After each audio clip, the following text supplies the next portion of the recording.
Chapter 5 पढ़ाया जा रहा है।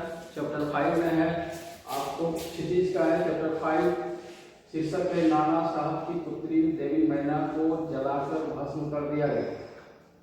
चूंकि शीर्षक बहुत लंबा है, फिर भी इसी में राज छुपा हुआ है कि आखिर देवी मैना कौन थी और उसको जलाकर के आखिर भस्म क्यों कर दिया गया। तो इस दरमियान हम लोग चलते हैं। सबसे पहले इसकी लेखिका है चपला देवी। चपला देवी इसे एक दो ही रचना इसकी है, इसलिए उतना जो है सो हम लोग इसके बारे में नहीं जानते हैं, लेकिन इसके विषय में आप पढ़ लेंगे तो अगर बुक तो सबके पास अवेलेबल है ही, लगभग 9 क्लास का सबके पास बुक होना चाहिए। ये चपला देवी इसकी लेखिका है।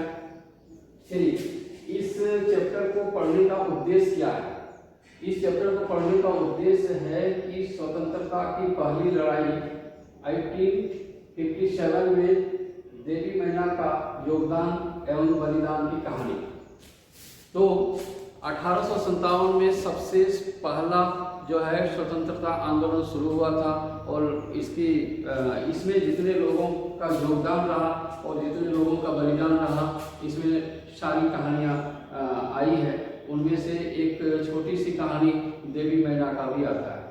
इसमें वीर कुंवर सिंह और रानी लक्ष्मीबाई और ऐसे पुराने जो है सो स्वतंत्रता सेनानी हैं जो आप वीर कुंवर सिंह के विषय में भी जानते होंगे कि 80 साल के बूढ़े थे, फिर भी वो जवान की तरह लड़े थे और एक युवा में जितना उत्साह, जोश और पेशन होता है वो उसमें उतना था। और अपने आप को वो गंगा माँ को अपना हाथ अपने तलवार से ही काट करके गंगा माँ को चढ़ा दिया था। ऐसे वीरता की कहानी वीर कुंवर सिंह बिहार के जगदीशपुर के रहने वाले थे।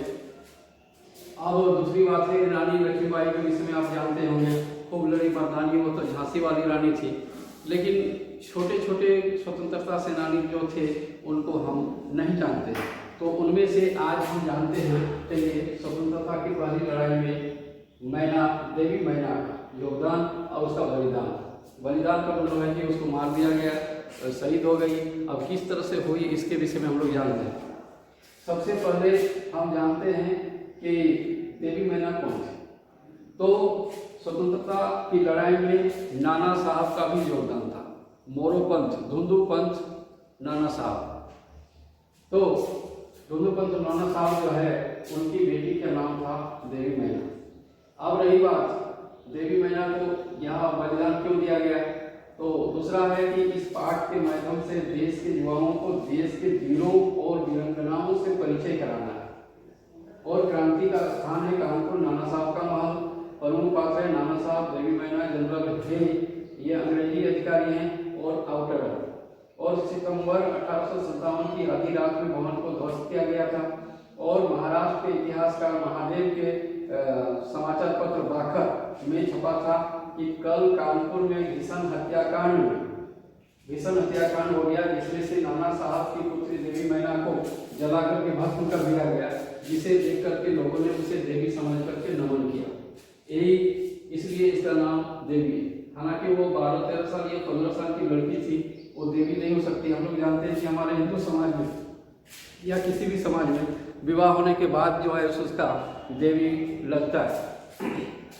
यानी जब तक वो कुमारी है तब तक तो ठीक है, लेकिन वो जब जैसे ही विवाह हो जाता है वो देवी की गिनती में आ जाती है, यानी पूजनीय हो जाती है। तो अब चलते हैं कि ये स्वतंत्रता की पहली लड़ाई जो है नाना साहब लड़ रहे थे, यानी देवी मैना के पिताजी। तो वो जब लड़ रहे थे तो कानपुर में भीषण लड़ाई हुई थी और इस लड़ाई में बहुत से अंग्रेज मारे गए थे, अंग्रेज सिपाही बहुत से मारे गए थे। इसे अंग्रेज सरकार बौखला गई और किसी भी हालत में नाना साहब को पकड़ करके उसे फांसी देने की सोची थी। लेकिन नाना साहब वहाँ अपने महल से, जो कानपुर में उनका महल था, वो महल से वहाँ से चुपके से निकल गए और जल्दीबाजी में जब निकल रहे थे तो अपनी देवी मैना को भूल गए, यानी अपनी पुत्री को भूल गए। अब जब मैना को जब भूल गए और तो भाग गए तो फिर दोबारा तो आए नहीं, दोबारा आने से तो पकड़ा जाता। तो अंग्रेज सरकार का आदेश आया कि अगर ये आपको नाना साहब नहीं पकड़ने आते हैं तो उनका एक भी स्मृति चिन्ह यानी यादगार चिन्ह एक भी नहीं रहना चाहिए, सारी चीज को नष्ट कर दीजिए।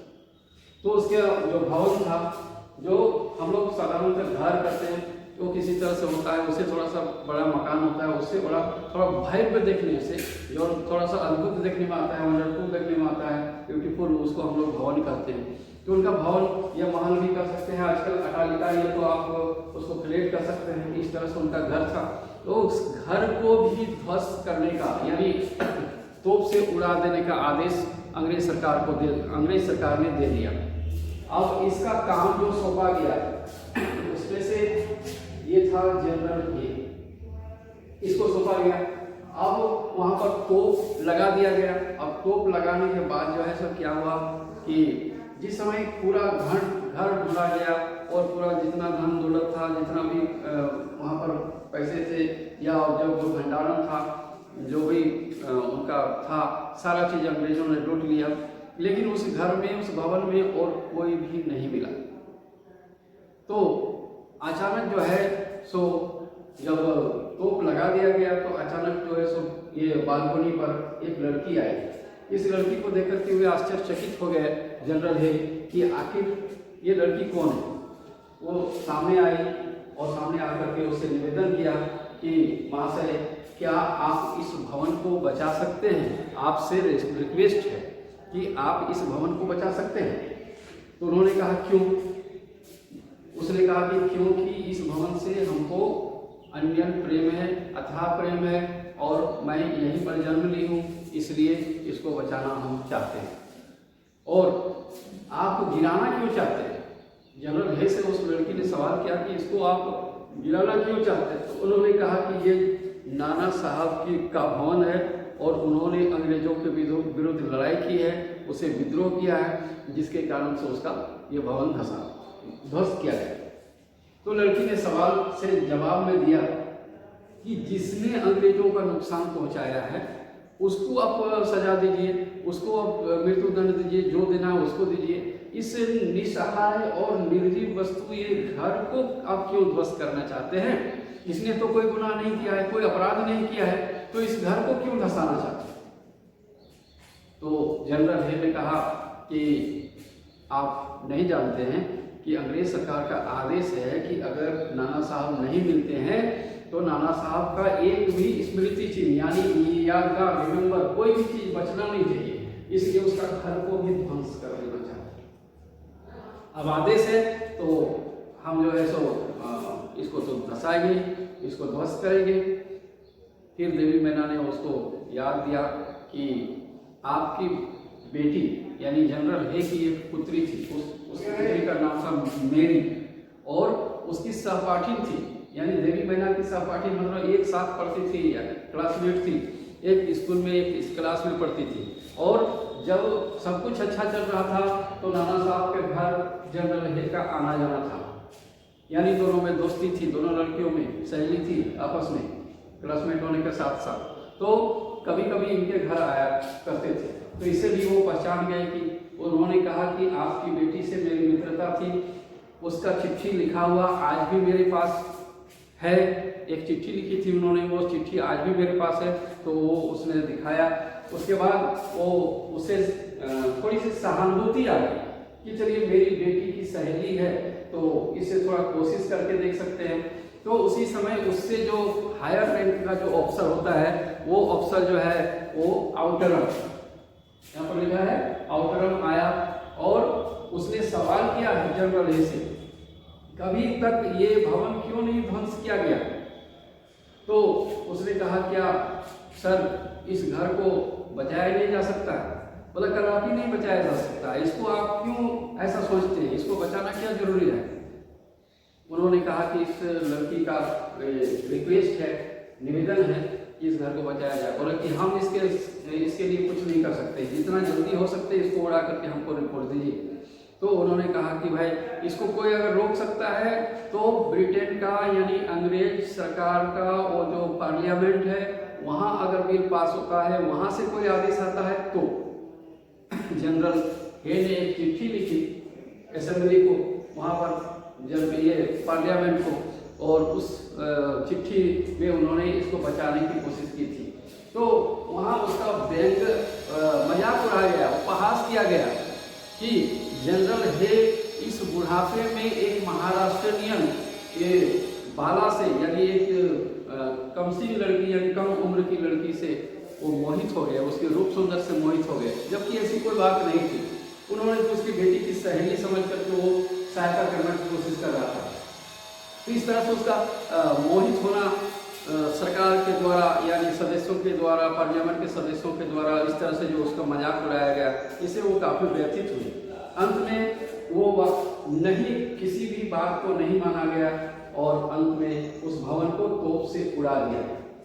तोप से उड़ा दिया गया। उस समय वो लड़की वहाँ पर नहीं थी, नहीं दिखा। पूरा घर छान मारा गया, पूरा भवन देखा गया, कोना कोना देखा गया, लेकिन कहीं भी वो लड़की नहीं मिली। जब तोप से उड़ा दिया गया तो यहाँ पर लिखा है सितंबर 1857 की आधी रात में भवन को ध्वस्त किया गया। तो वो लड़की आधी रात को, मध्य रात्रि को, चांदनी रात थी, यानी जो मून लाइट था उसमें वो आई और भवन के ढेर पर तो ध्वस्त कर दिया गया था, घर ध्वस्त किया था, उसमें से बैठ करके वो रो रही थी। इन लोगों को भय हुआ कि आखिर इतनी रात गए कि चांदनी रात में कौन रो रहा है।